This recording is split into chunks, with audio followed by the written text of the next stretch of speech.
Welcome everyone. Welcome to our video series for how to stay motivated in sales, in marketing, and business. And if you follow some of these basic information I'm going to share with you guys, I truly know that you're going to be motivated more so that you can do what you need to do in sales, in marketing, and in business. Look, I'm going to tell you guys, motivation is a great thing, but motivation doesn't last that long. You must be driven. You must be able to be willing to commit to yourself, to push yourself. I don't mind giving you guys motivation. I motivate my staff all the time. I motivate myself all the time. But even with those motivations, it's a short-lived thing. I always find out a purpose that's going to drive me and propel me forward. If you have a purpose, that is going to be the best motivation that lasts the longest. Let's go ahead and get started. So how to stay motivated? Approach success as a must and not as an option. I want you guys to do this. I want you to make a list of at least 7 things right now that you have to be successful in. Is that personal? Is that business? Is that I want to be successful in losing weight and being healthy? What are 7 things that you need to do right now? Write it down in a piece of paper. Write it down in your goal sheet. Do you have one of those yellow legal pads? You should have one of those. You should have a goal book where you can write every day your goals and you can review that as you go. And it's okay that you miss some days. It happens because you get busy sometimes. But you must have an ability to write down your goals and to be able to visualize that right away and start creating actions. Success is not an option. It's a duty for you.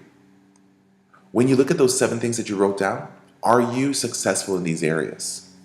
If not, what's the first step to do? The first step is always to make a decision. But the real first step is to create that first action to bring the momentum. You can think about it, but if you don't act on it, nothing's going to happen. Think about it. Okay, so ethical. Being ethical. This is how you're going to stay motivated. Be the most ethical person that you know. So I want you to list ways besides being honest, right? Because every time you see, oh, I'm an ethical person, you're going to say, well, I'm an honest person. That's not the only thing that shows you're ethical. List the ways you can. How can you implement this in your life? How can you make sure that what you write down you're actually going to do? Think about it. You can't just say, I'm going to be this person. You have to start thinking how I'm going to be this person. How can I apply this to my life? And then, to stay motivated in business and sales, how do you take that being ethical into business? The biggest problem is a lot of people look at business people as unethical. Think about it. Car salesmen, real estate. They all think of them as snake oil salesmen.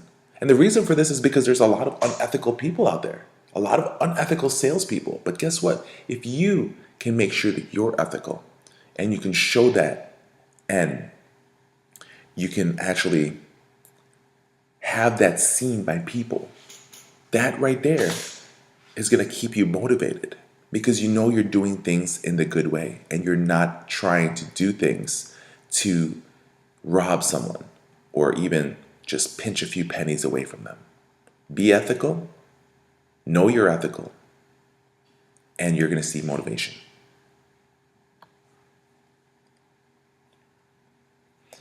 Let people know you're unique by your actions. Write down 5 actions right now that you can take that are unique to you and would differentiate you from others.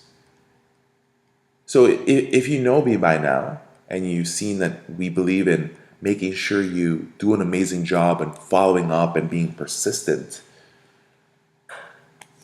that could be one of them. If you're willing to be that persistent person, that ethical person, what are the 5 things that you've done so far that you can say you're unique? And then, can you think of more actions that you've done that makes you different, that's going to make you different? I'm one of the few people that breaks my own rules on motivation, and this is one of them. It's hard for me. I used to go to sleep at 2 o'clock, 3 o'clock in the morning. And now I was able to move myself to go to sleep by 11. That's a big change. But right now, I'm in the push to try to get myself to sleep by 9 o'clock at night. But no matter what is, whatever your typical routine is, you need to go to bed early. Now, I know the reason why I was used to staying up late, and that's because I used to be a person that worked night shift. And so, my body is different. And so I've slowly adjust myself to move myself from, taking time to fall asleep by 5, got myself into taking off sleep at 3, then 2, then 12, and then 11. And now I'm pushing myself to now sleep by 9. But if you've never worked third shift, what's your excuse for sleeping late? Well, I need to finish things. Well, why can't you sleep early, then wake up early and finish it in the morning where you're more refreshed? So right now, I challenge you. Typically, what hour do you sleep at night? If that's like 11. So tonight, I want you to go to bed an hour earlier than you usually do. Then tomorrow, write down what you noticed about your production and energy compared to the previous day. But what's really important here, do this for a whole week. Challenge yourself for that. And then see what happens after that week. How you become more energized because you're well rested. Another way to stay motivated is to stay so busy you rush everywhere to go. So why is it you won't burn out running from event to event, but you will burn out when you're doing nothing? Look at the people that say, oh, I'm burnt out. You're going to notice that they actually have a lot of free time available. Like I'm in the healthcare industry, and a lot of nurses that I hear keep on telling me, oh, I'm burnt out. I'm looking at them and saying, I've been running around the floor taking care of patients. You're complaining you're burnt out, but I always see you sitting in the nurse's station. Or I have friends, that are in other industries and they'll say that, but the ones who are actually keeping themselves busy, the ones who are making sure they're trying to do things correctly, they're working hard, those people are never saying they're burnt out.